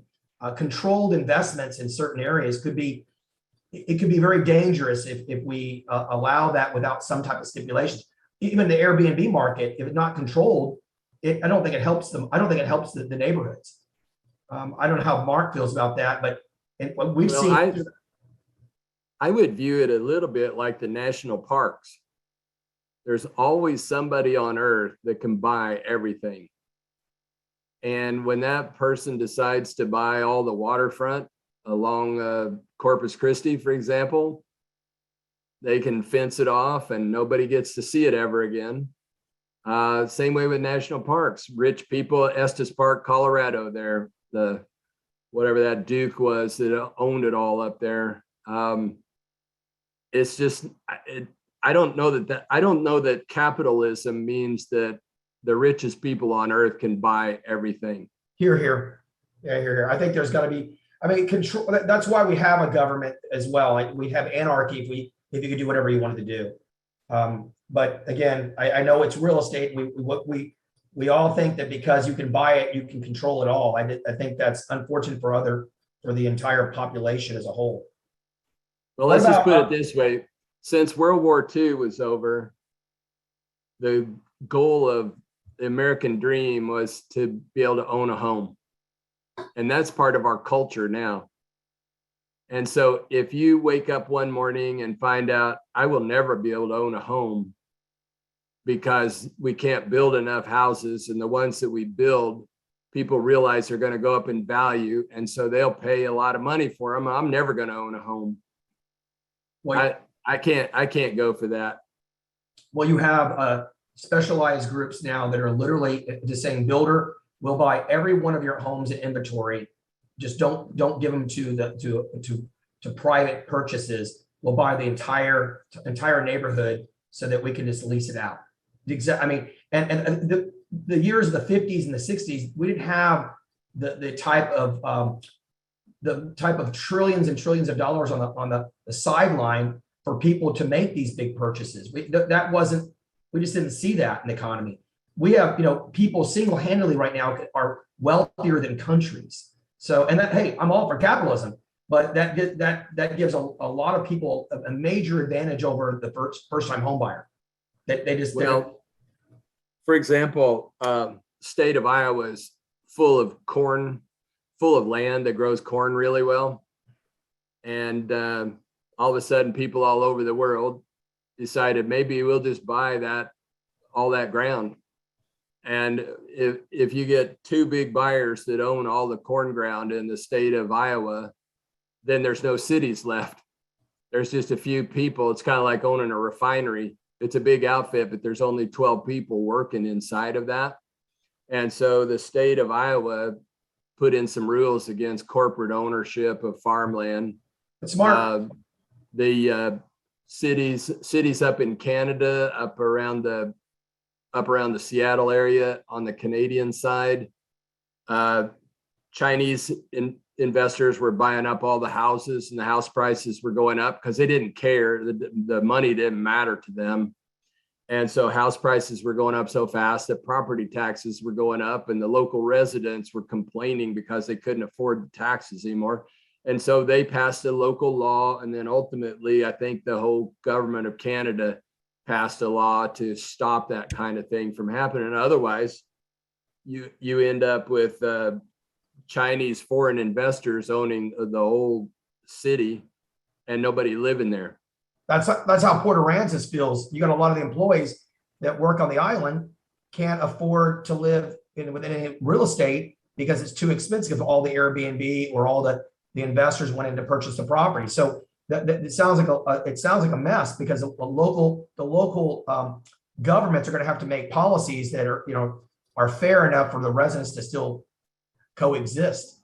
Well, it's worth thinking about anyhow. Okay, so here's a question from Linda Blackman. I'm sorry, I'm going through the questions. Yeah. Bruce. Yeah, I was going to go through another direction. One of them was, what impact has the war in Ukraine had on our economy? And where do you see this going? Oh, I think it's raised the price of wheat and corn, raised the price of oil some.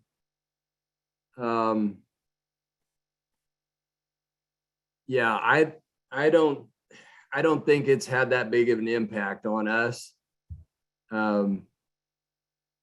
What we've got going here in America, I'm not blaming any of it on Ukraine or on the Ukraine and the war sort of thing.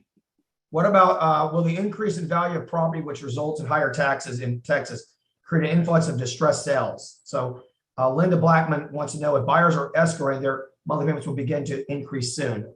What's your thinking on the impact of sales increasing while the values of those properties are going to create higher taxes? Do you believe there will be any distressed sales? Are they asking if higher property taxes will create distressed sales? Correct. No, I don't think so. To have a distressed sale, you have to have negative equity. Yeah. I mean, so if your property tax goes up 20% over 3 years, probably your house has an extra $500,000 in equity it didn't have in it earlier. So the market all that's going to happen is that person's going to choose to sell out and avoid paying the property taxes. The market will dictate itself. It just right.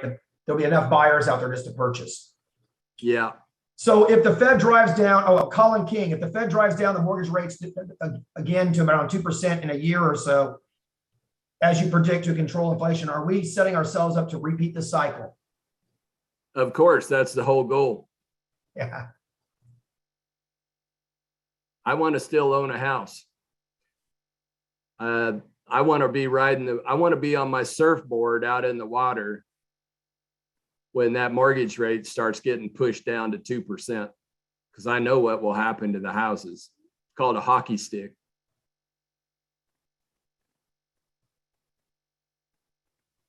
The one thing too, I think we ought to study a little bit more. You brought up earlier, and I love when you were talking about two rates that the Fed can mess with, the 1-day rate and the 30-year, because everybody just thinks, oh, the Fed's raising the 30-year. You stated the next change will possibly be the 1-day rate. Yeah. Okay. So let's clarify that. The one-day rate's called the Fed funds rate. And that's been pegged at 0 for ever since COVID. And they have been raising that periodically. So the headlines that you hear about the Fed is raising rates, it's exclusively talking about them raising the Fed funds rate, the one-day rate. You never hear any talk about the Fed raising mortgage rates because how do I explain this? The mortgage rate is free to do what it wants to do. And what it wants to do right now is go to 5 3/4. And now what it's wanting to do is go down toward 5 1/4. So the 30-year fixed rate mortgage is kind of operating in a free market right now because the Fed is not manipulating it because they don't feel like they have to. So right now, the mortgage rate is, the Fed is not raising or lowering the mortgage rate. They're just not participating in it right now. But my point is, when you get a significant enough recession, the Fed will come in then and start to manipulate the mortgage rate to make it go down. And so we're waiting. That won't happen until we have a significant enough recession to warrant that kind of behavior. That's like pulling out the heavy artillery. We're just using light artillery right now by raising the Fed funds rate, and people are freaking out about it. But the heavy artillery is coming in later when they start driving the 30-year mortgage rate back down, which is, they're not doing that right now. Perfect. You are getting lots and lots of praise and comments. This Yeah. was phenomenal, just phenomenal. Jonathan Barrera has asked, with more investors buying single family residence, they're more likely to do price cuts in order to sell quickly, period. Do you think that will affect home prices? I think it might be something like the Zillow. I'm not interested in arguing about that, but I haven't seen any evidence of that. I would say the jury is still out on whether people that own single family for rent are going to feel any need to cut prices. I don't know what would have to happen for some single family for rent owner to cut price on enough houses to make any difference. I mean, a mom and pop, if Lou Ann and I decide to sell, we own 4 houses here in College Station. If we got tired of them and decided to sell them, and I knew how to sell them because I could sell any house in a day at the right price, Yes. the fact that I decided to sell my 4 homes, not going to put a dent in the market. Yeah. Unless the newspaper picked it up and goes, oh my gosh, 3 houses in this neighborhood dropped 8% value because some whale just sold 3 properties. Some whale. So me, Titworth asked the question. We know that the market in Texas and specifically Austin didn't crash like the rest of the nation. However, do you think that the change in our local economy with all the new companies from bigger markets with extreme highs and lows, now we have experienced that over the last couple of years, will create a change in our market, will respond in a market recession? Well, I just remember 2008 when friends of mine working in Austin would tell me, it's like, oh my gosh, you drive around Austin and there's all kinds of cars with license plates from other states driving around here. And I started investigating that a little bit with my network. And the comment was, people are coming here without a job. They are just packing up and leaving California or New Mexico or wherever and coming without a job, counting on getting one. They're coming without a job, but they're also coming with money. Well, there you go. And so that they don't, many of these people are coming, they don't even, you're right, they're not worried about employment because if they don't have a mortgage, who cares? Yeah. I don't see a real impending issue in any of our Texas cities. Mm-hmm. So I just feel. Go ahead. I'm sorry. Wade Kohler asked thoughts on the rental market and short-term rentals. What's your thoughts on Airbnb and VRBOs? What's your thoughts on the rental market and the Airbnb? The Airbnb. and I like staying in them Do you occasionally. think they're going to have an effect on the overall market? And I guess that's been asked several times in several questions. Is that do you believe that's having a negative impact or a positive impact on the overall marketplace? Yes, it depends on what side you're on. I haven't seen that yet, but the fact that you're getting several questions about that leads me to believe that some of the professionals on this call here are starting to be concerned about that a little bit. Well, And the fact that the traffic volume might be affecting the quality of life in the neighborhood. Correct. That is an issue where you got the investors that say, love to own an Airbnb. I can own a property, Airbnb it or VRBO it when I need the cash. Otherwise, I'll stay in it when I'm down in that area, and I'll use it as my vacation home. And that works great. But yet the homeowners that live around those properties, we hear continuous complaints that there's not enough government restrictions and enough in place to enforce people being civil and having more of a home ownership mentality. So, and then you hear also people say, well, the Airbnb market has increased homes in those areas where now I can't buy in those areas, or the homes are it's keeping the residents out of certain neighborhoods because they can't afford it, blah, blah, blah. It depends on what side of the coin you're on.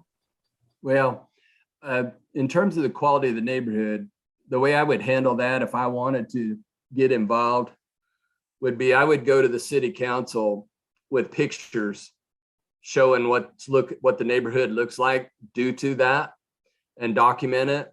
And then I would ask the city council to pass some ordinances stating minimum norms of behavior and put some fines on it. It's like, go ahead. You want to have a VRBO in here? Short-term. Go ahead and do that. But if those people park out in the street and the neighbor takes a picture of it, you, the owner, are going to get a $50 fine every day that happens. Got it. So there's more regulatory agencies involved, at least in controlling the runaway short-term market. Yeah.